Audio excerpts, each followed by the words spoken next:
It may not be spacious. You know what? It's the greatest feeling in the world. But it's home. That's one of her first dates. Yeah. And it's where Eugene's heart is. There we are.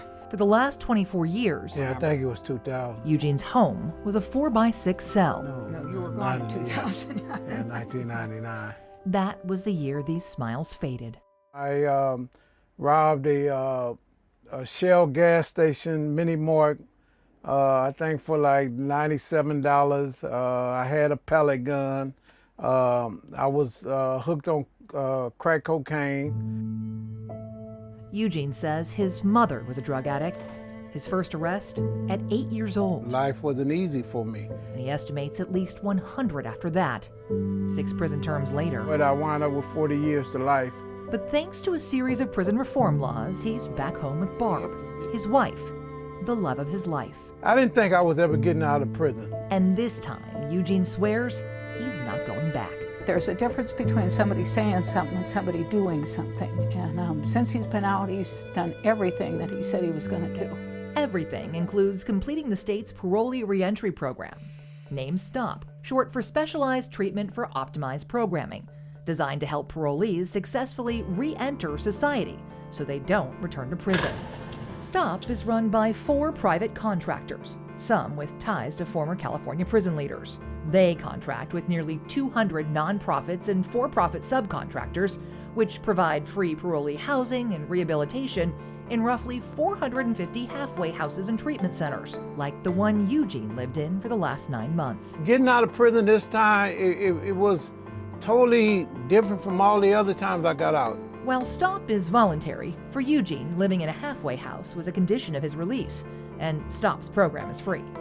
After 2 decades in prison, Eugene was grateful for the practical reentry tools he learned. I went to classes to learn about, my phone. But he says the mandatory programs he attended, Anger management class. did little to further rehabilitate him. Criminal thinking. Because they were the same programs I had like he'd already completed in prison. 21 certificates. A common frustration among STOP parolees interviewed. The programs are great on paper, right?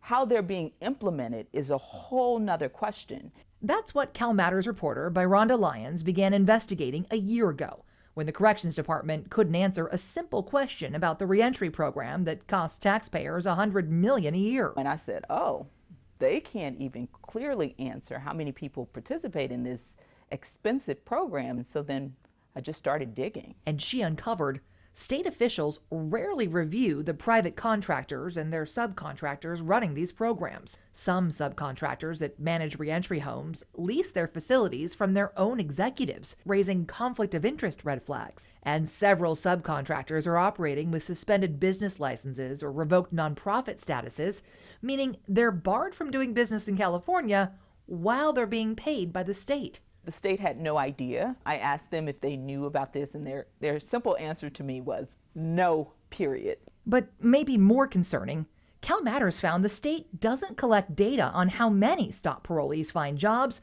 or how many return to prison for another crime.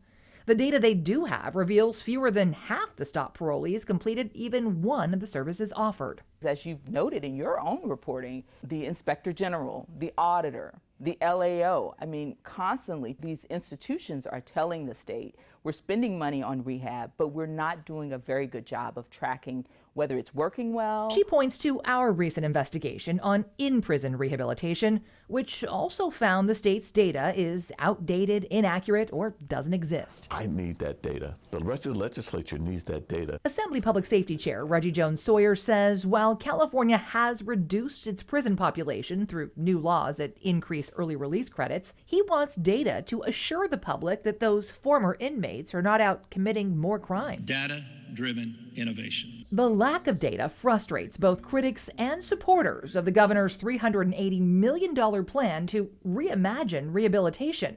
They want data on the state's current investment before spending more. And so I'm for in answering your question for what works. But the state isn't tracking what's working and what's not. We can't really say because the state hasn't done a good job of collecting data as we've spent more and more money on rehab. So, absent state data on how well the reentry program works, this one is from Chad. CalMatters went to the source. You have a prepaid call from... Sir, contacting nearly 150 recently released inmates and parolees to get their opinion of STOP. It was a great program. Most, like Jack, who went away at 17, appreciated the help getting back on their feet after decades in prison. Yeah, I did 23 years. I had never had any credit. I had never had ID, never had a driver's license. I never had a job. Jack said he thrived while living in program housing in Sacramento. I was able to save enough money to buy me a car, go to work every day. But many, like Jack, went back to prison after finishing the program. At that time, I was a 41-year-old man, and I didn't have no credit. When he couldn't find an apartment, he says his parole officer sent him back to live with family in L.A. So I had to go back exactly to the same apartment building where I was arrested at when I was a kid. He got caught with a gun there and sent back to prison. Do you think that there's room for CDCR to improve rehabilitation and, more importantly, reentry programs?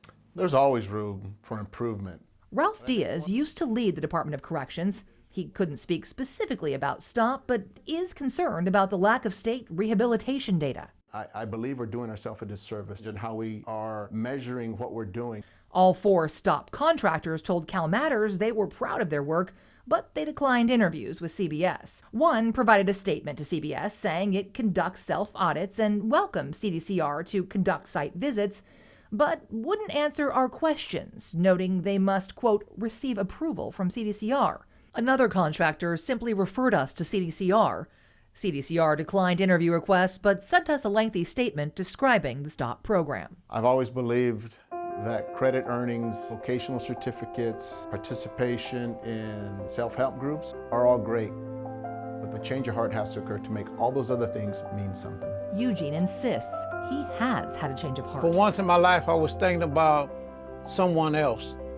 For the 20-something years, she stuck with me through thick and thin. Eugene completed his required programming last month. You can use the tools that people are giving you to help you become a better person. And is now making new memories with Barb. But only you can make that decision. Back home, You can't believe how proud I am of him. where his heart is.